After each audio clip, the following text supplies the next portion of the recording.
Oi, cientista! Preparado para uma viagem? Espero que sim. Hoje nossa viagem, olha o foguetinho aí, será no Cerrado.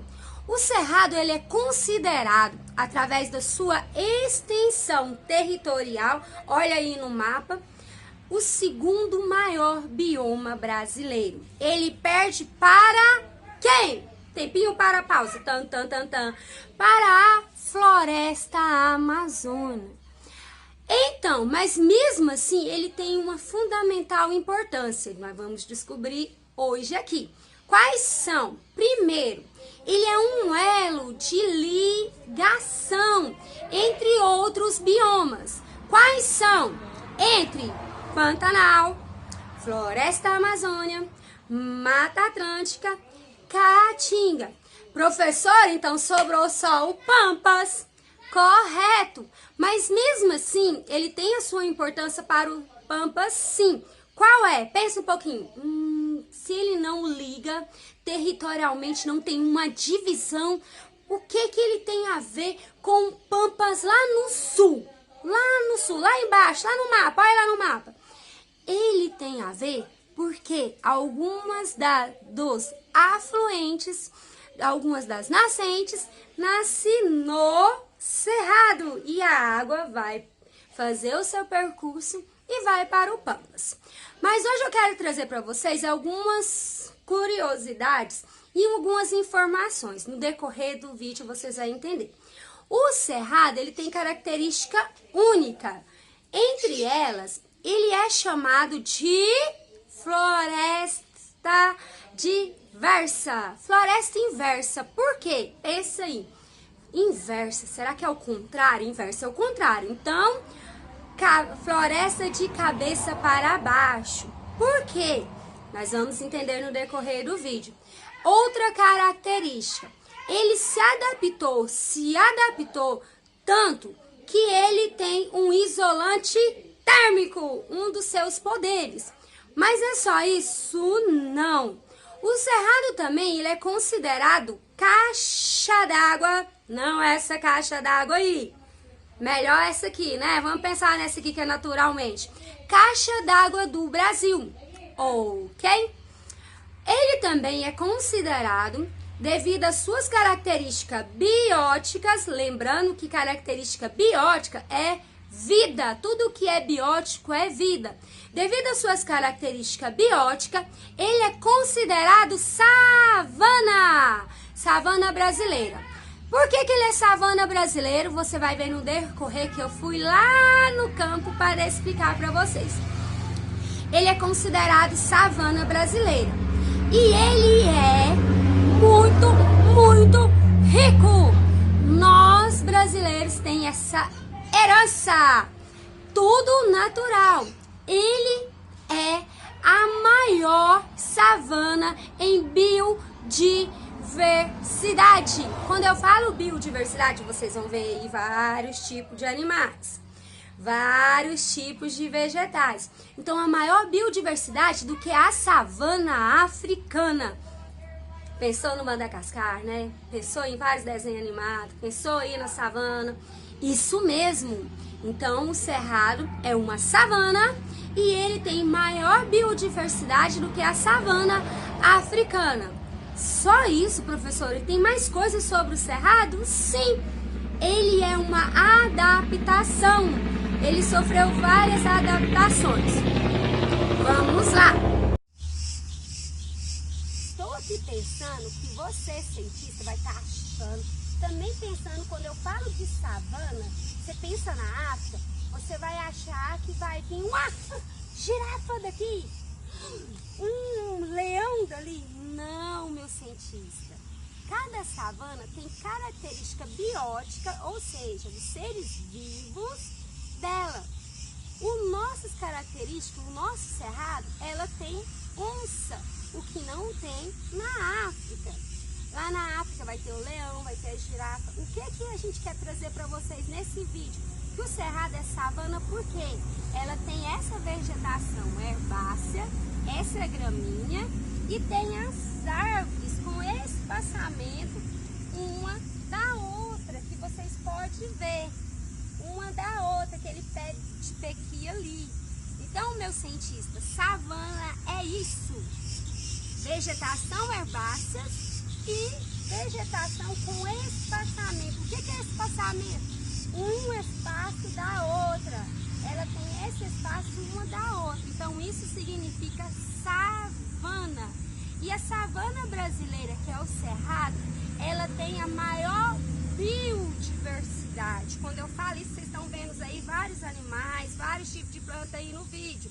Por que biodiversidade? Maior biotipo, maior vida, tanto animais como vegetais. Então, o nosso cerrado, ele tem consideradamente, já catalogado, 160 mil espécies de seres vivos.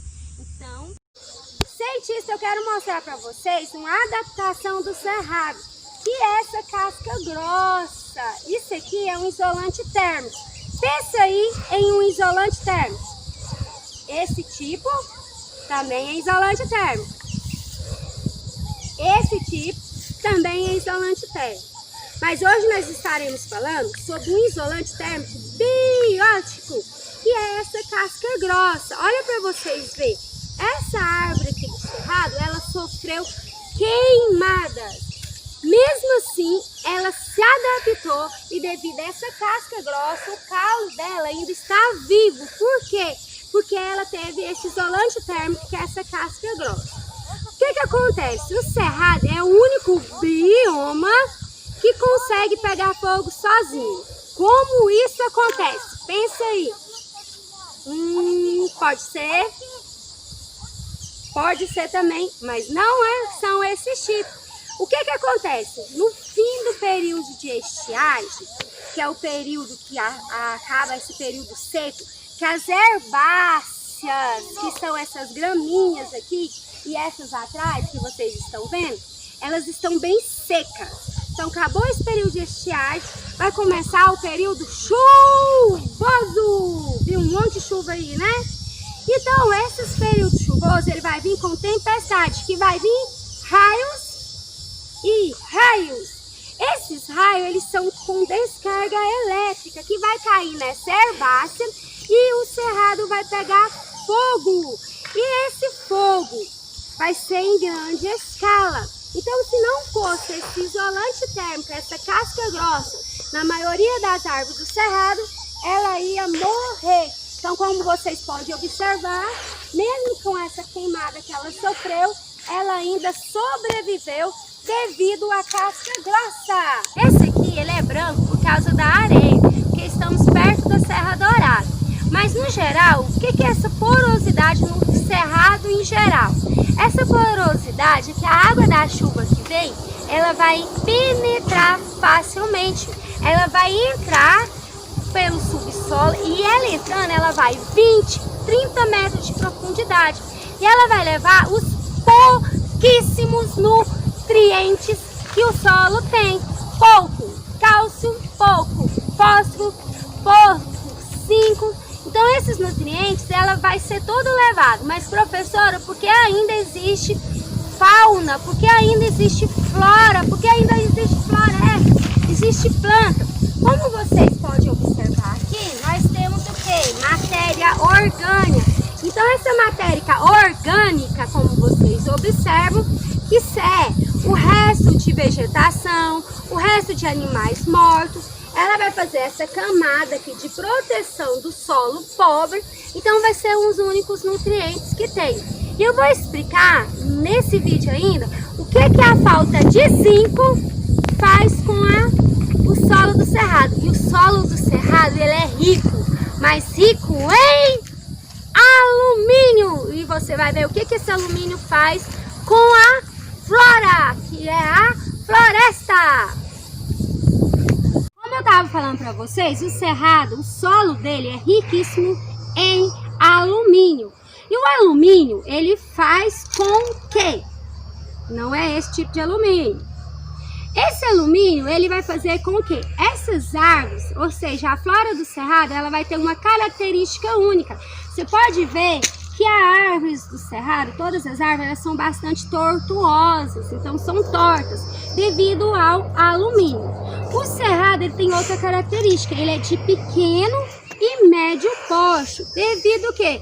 À falta de nutrientes, fósforo, cálcio, zinco. O zinco, ele faz com que essa árvore, se tivesse bastante zinco no solo, ela seria de grande porte, como a da floresta da Mata Atlântica e da Amazônia.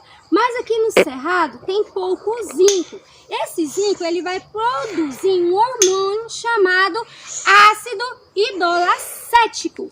Esse ácido ele vai produzir hormônio do crescimento nessa árvore.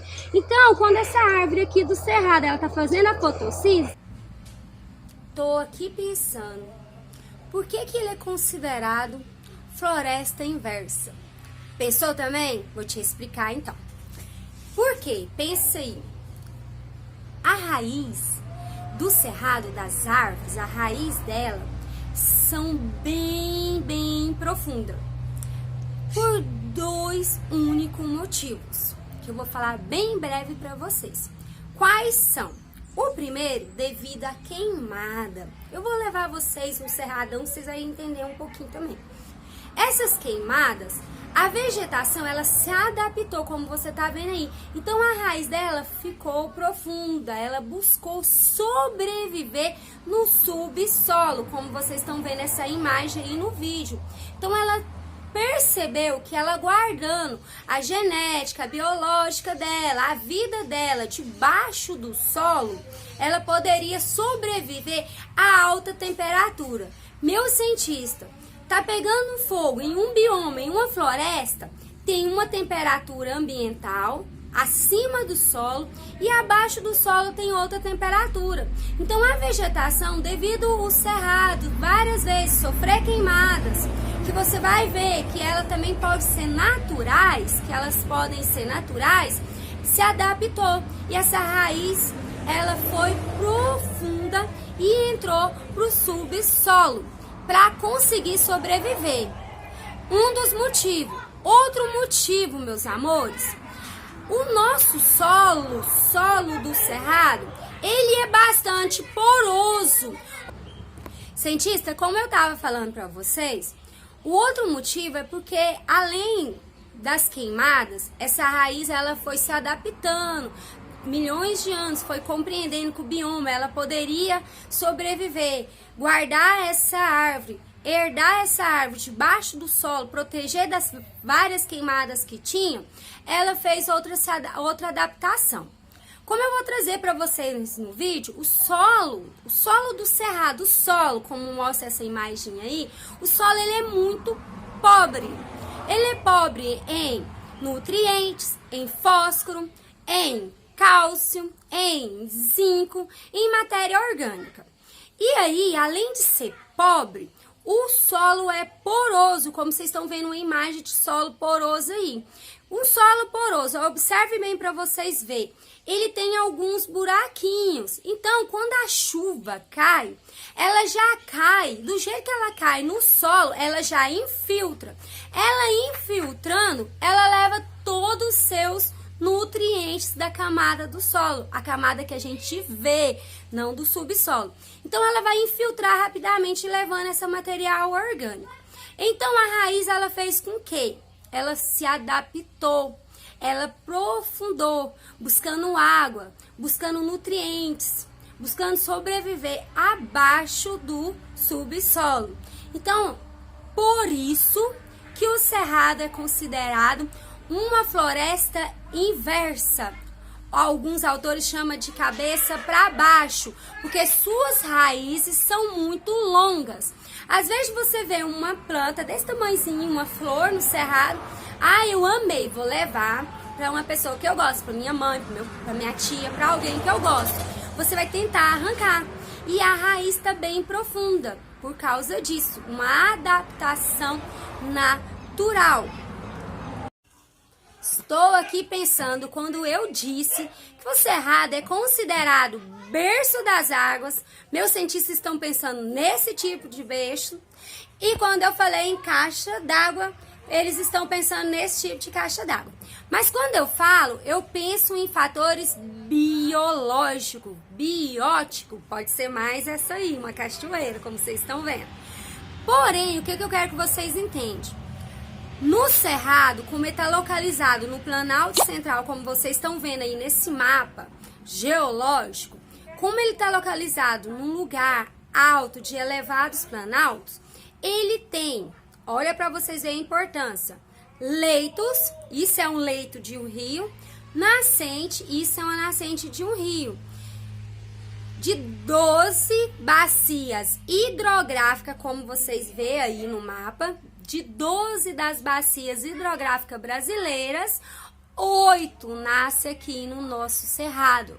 Então, o nosso cerrado, ele é muito, muito rico quando a gente fala de água, como meus alunos gostam de falar, H2O. Por isso que além das águas que estão fluentes, afluentes, que é aquilo que você consegue ver, tem as águas subterrâneas, como nossos famosos, aquíferos. Estão aí os aquíferos que também estão ligados ao nosso cerrado. Mas, infelizmente, meu cientista mirim, se você, se eu, se nós brasileiros não tivermos consciência que o cerrado, ele é um elo biótico que está ligando os outros biomas, assim como todos os biomas são importantes, nós estamos perdendo o nosso cerrado. Já tem várias pesquisas mostrando que devido às queimadas ilegais, à caça ilegal, infelizmente, o extrativismo que vai lá, vem de apenas colher as sementes, os frutos, o caju, o pequi, mambaçu, entre outros, o que eles fazem? Eles derrubam a árvore, eles desmatam essa floresta, esse bioma. Então, nós estamos perdendo o bioma.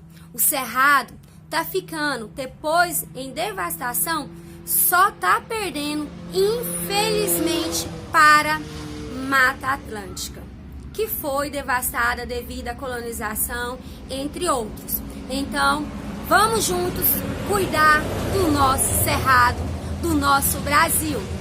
Beijo, meu cientista. Que vocês conheceram muito do nosso cerrado e estou esperando vocês para a próxima aula. Vem comigo!